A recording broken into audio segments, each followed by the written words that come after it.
Valkyrie Profile is a hybrid of a side-scrolling platformer merged with a fully fledged JRPG.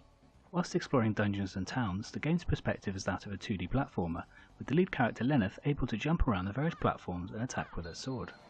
Upon engaging an enemy, the game utilises a turn-based battle system familiar to most RPG players, with the unique addition that all characters are able to attack simultaneously in the same turn.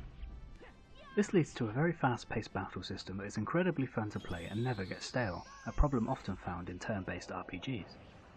The game has a very deep story that is loosely based on Norse mythology, featuring characters such as Odin and Freya and locations such as Valhalla and Ragnarok. The protagonist of the game is Lenneth, a Valkyrie under the service of Odin and Freya who is awakened and charged with the task of recruiting the souls of fallen warriors to fight for Asgard at Ragnarok. There are 8 chapters to play through, each with different quests, dungeons and items available. Each chapter is divided into periods or turns, depending on the difficulty, with the hardest difficulty consisting of 28 turns. With a fantastic story, a variety of playable characters and the fast-paced battle system, Valkyrie Profile is a brilliant game and worthy of a spot on this list.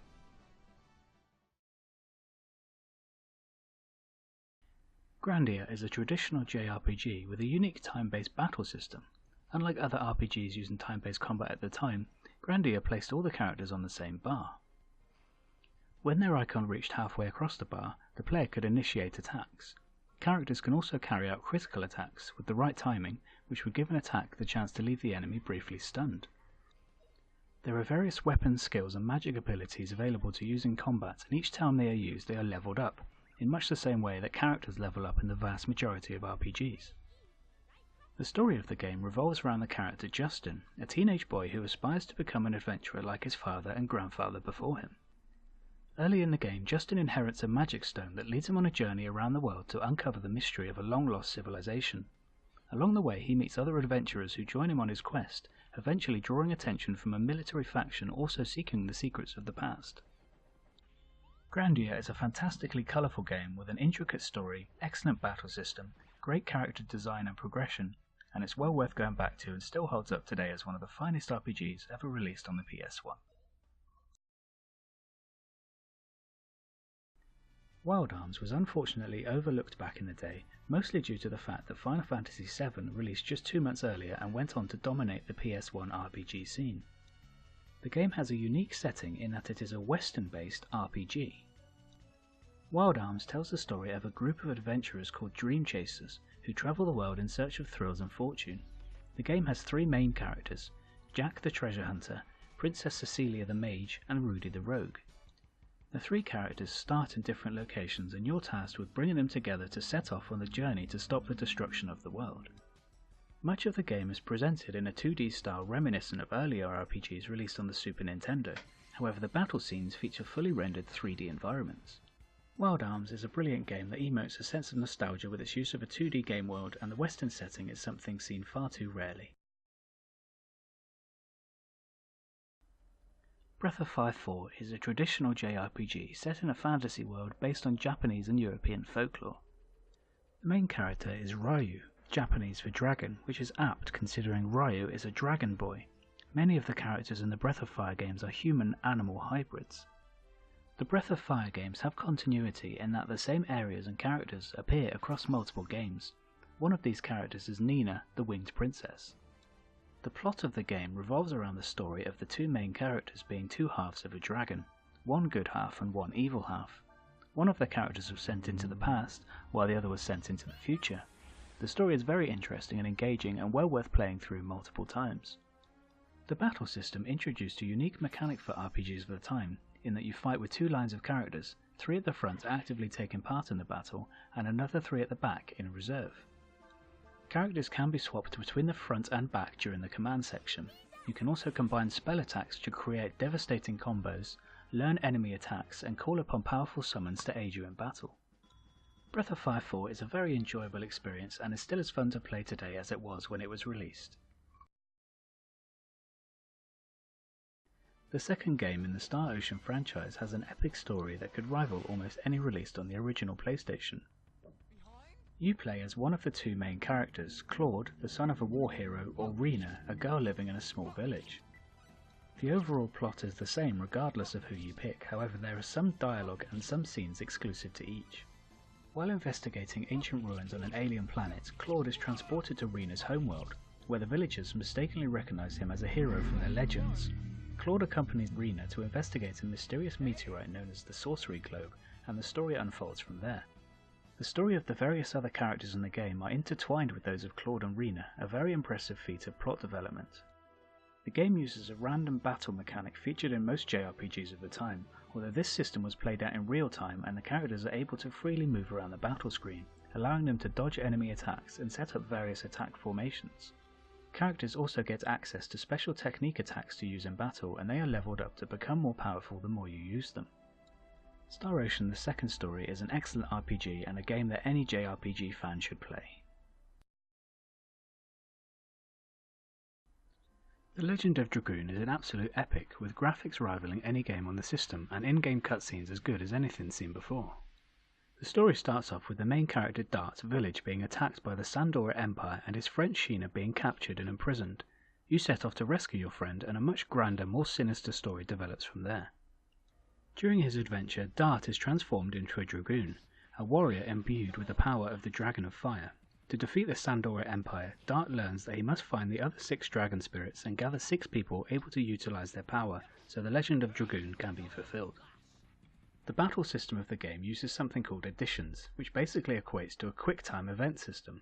This might sound tedious to today's gamers, but at the time it really helped add an extra dimension to the game's fights, and you have to actually pay attention during battles to get the most out of your additions and combos. There are 7 main characters, each with a unique set of additions and combos they can utilize in battle. Another unique feature of the combat system is how defending is used. Instead of just blocking enemy attacks, defending actually blocks negative status effects and restores 10% HP to the character. My favourite aspect of the combat is being able to transform your characters into Dragoons, big badass characters with armour, wings, a new set of abilities and more. The Legend of Dragoon is a great game and definitely worth a look for fans of turn-based JRPGs. Suikoden 2 is best known for its vast array of recruitable characters, a whopping 108 of them. The game has been brilliantly described as Pokemon meets Game of Thrones. If that's not enough to get you interested in the game, I don't know what will. Unfortunately, the game launched just a few weeks after the hugely anticipated Final Fantasy VIII, something that inevitably caused its low initial sales and resulted in a very limited print run.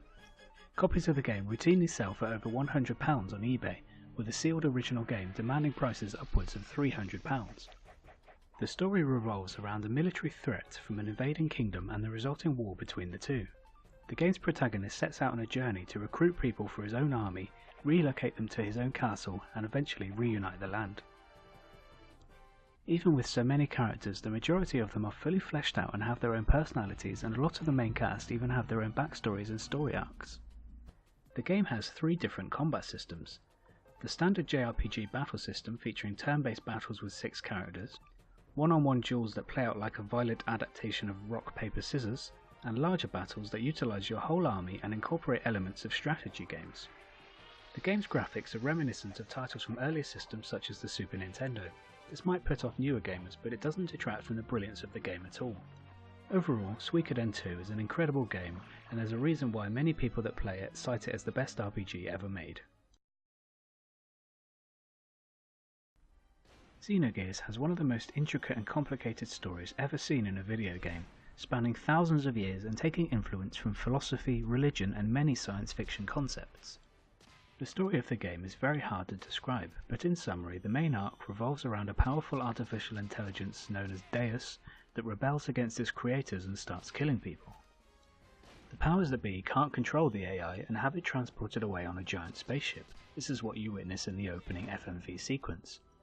Deus realizes what's happening and causes the ship to crash on Earth.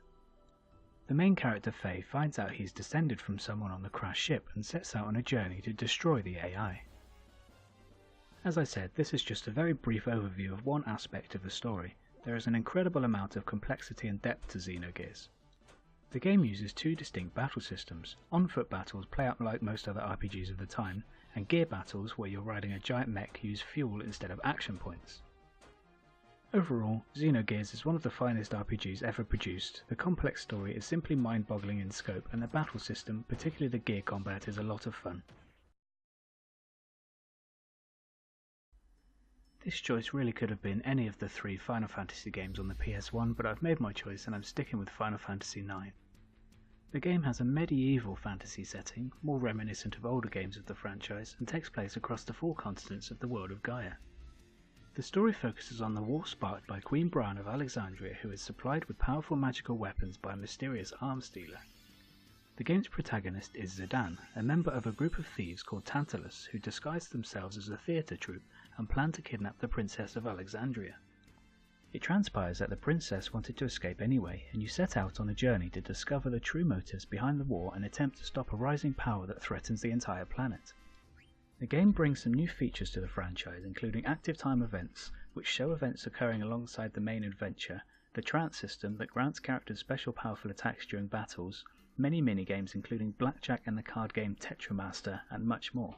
The combat system utilises the active time battle system that originated in Final Fantasy IV.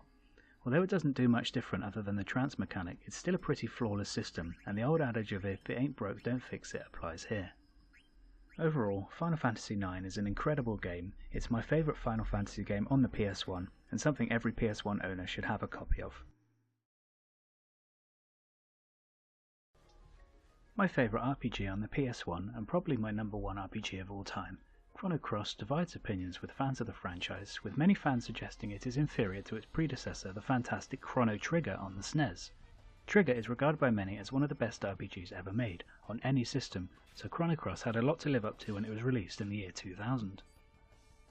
In my opinion, the game surpassed those heightened expectations through the use of a wonderful battle system, a fantastic storyline, and a vast array of playable characters, of which there are 45, each with distinct personalities.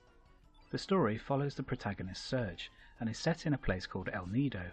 After a freak occurrence, Serge finds himself in an alternate dimension in which he has been dead for 10 years. While searching for the answer behind his death, Serge runs into a young girl, a thief named Kid. Together they set out on a journey to solve the questions surrounding Serge's death, as well as hunt down Kid's nemesis, Lynx, and retrieve an ancient artifact known as the Frozen Flame. The stamina system and field effect mechanics used in battle are simply fantastic and really add an extra dimension to the game's combat. Quite simply, Chrono Cross is my favourite PlayStation 1 RPG, one of the best games of all time and something everybody should play.